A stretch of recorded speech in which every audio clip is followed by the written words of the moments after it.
2009, the world saw the release of Merryweather Pavilion by Animal Collective, the album that was praised by critics, fans and people who have never even heard of the band before. 2 years earlier, in 2007, Panda Bear, one of the members of Animal Collective, released his solo album Person Pitch, which not only turned out to be a foundation for Merryweather Pavilion, but also one of the most significant and influential albums of the decade. Though in Animal Collective, Panda Bear, or Noel Lennox, was one of the main songwriters, the band's output was much different from what he created on Person Pitch. It was mostly a mixture of noise rock, folk and everything that can be called indie. However, since Animal Collective 2007 album Strawberry Jam, the music started shifting towards poppier and more accessible sound, which further unraveled on Merryweather Pavilion, and in between these two works, Panda Bear released his solo album, where he was able to display his vision of pop music, and which turned out to be the dividing line in band's history.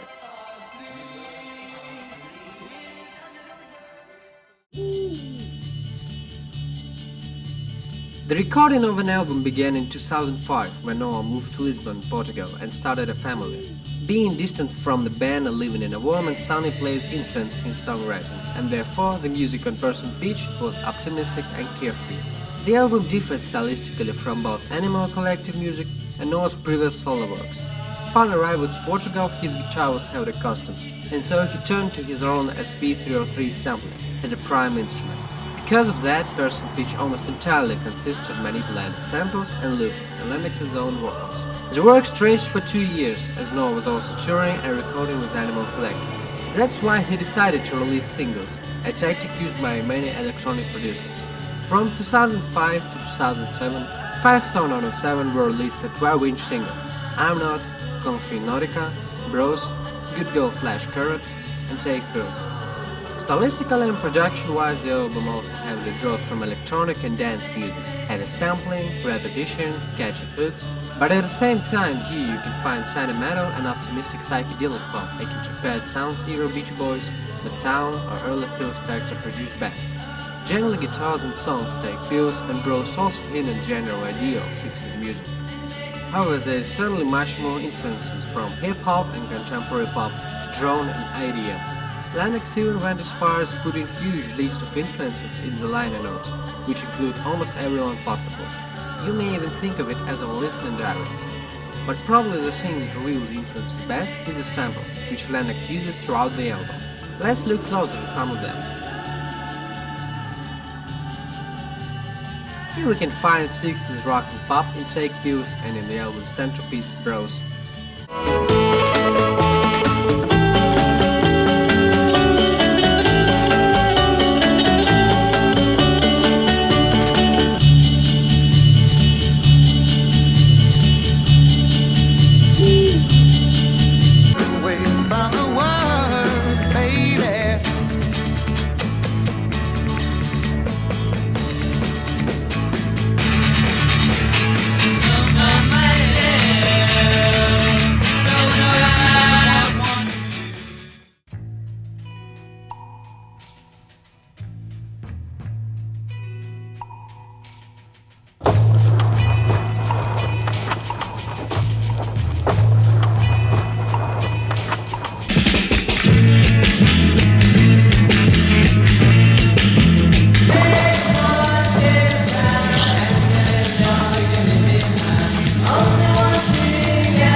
Electronic and contemporary pop on Carrots.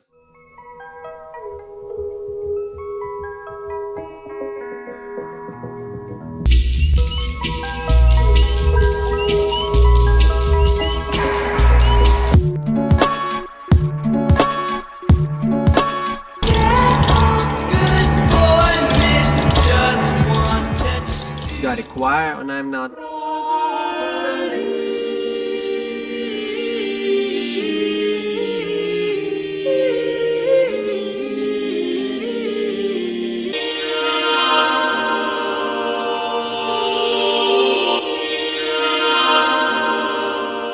On Search for Delicious.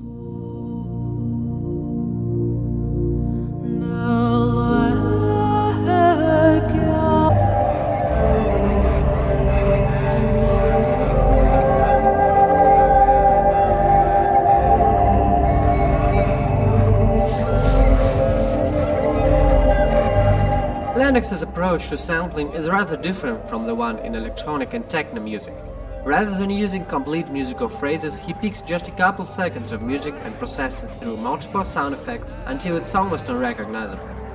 Lennox complements music samples with various found sounds, like passing train, cars, hand claps, babies crying, etc. He even uses sound of a skateboard as a part of rhythm in Take Pills.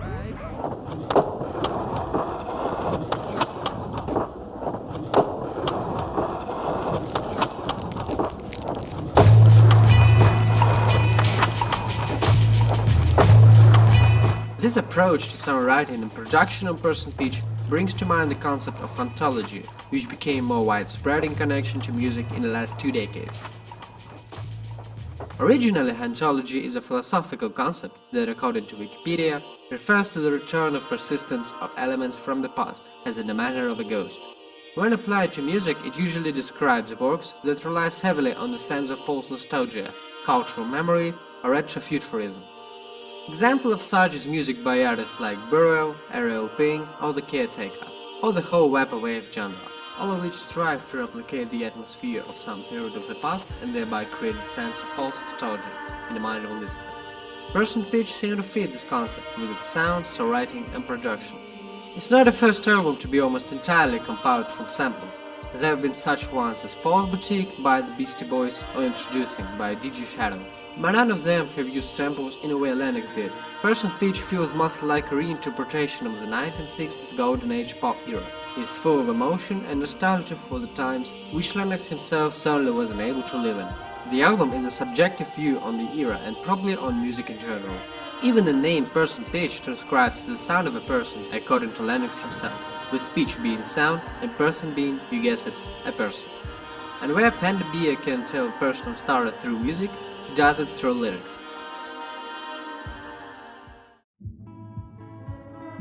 The lyrics are personal, almost diary-like. Panda Bear basically expresses what he thinks, shares his feelings. Several songs feel like letters to his family members. In Take Pills, for example, he speaks to his mother, who, just like Lennox himself, struggles from depression. He tells her that they should be stronger and that they don't need any antidepressants to feel better.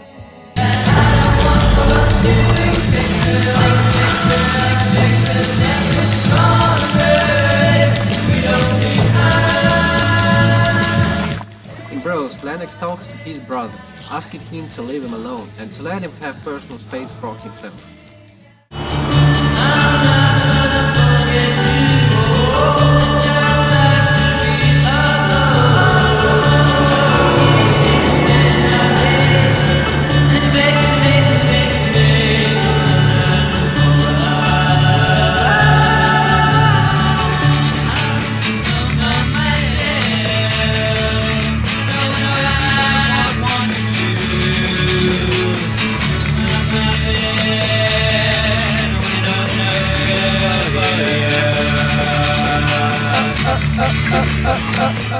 Lennox's fatherhood and his insecurities about it are brought up in songs I Am Not and Good Go.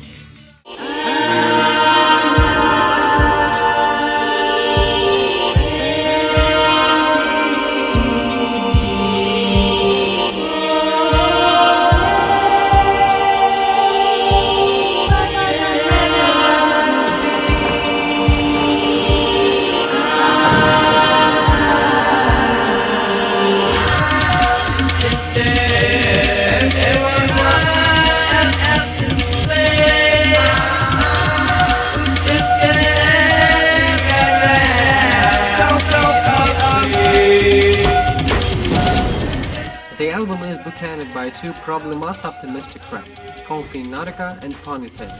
The both tell us in some way that despite all the difficulties and hardships in life, we should never give up, that we should grow and change, but should also stay true to ourselves and not forget just to have a good time.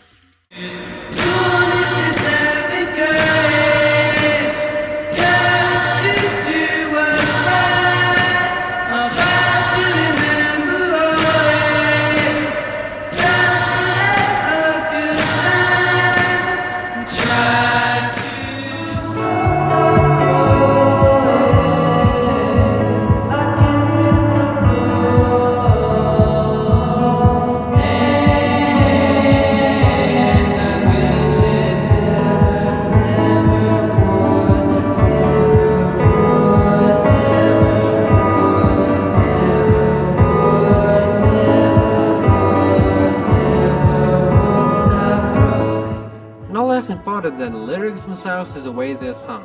The extensive use of reverb and overdubbing makes them obscure, like if we hear them from somewhere far away. The sound only adds to the nostalgic feel of the music, and Lennox singing on the album is often compared to Beach Boys' harmonies. Person Pitch was received with praise and multiple positive reviews from critics and further appeared in various best albums of the decade lists. The album's mixture of pop melodies and heavy psychedelic soundscapes has influenced multiple indie acts, which later incorporated various elements of Person Pitch in their own music. It's said to be one of the predecessors of chillwave and vaporwave genres, and it became a foundation for Animal Collective's most famous work up to date. Probably the main achievement of Person Pitch is that it pushed many contemporary indie and experimental artists to not be afraid to incorporate pop elements in their music. The influence that may not have been obvious at that time, but that's surely visible today as the years have passed.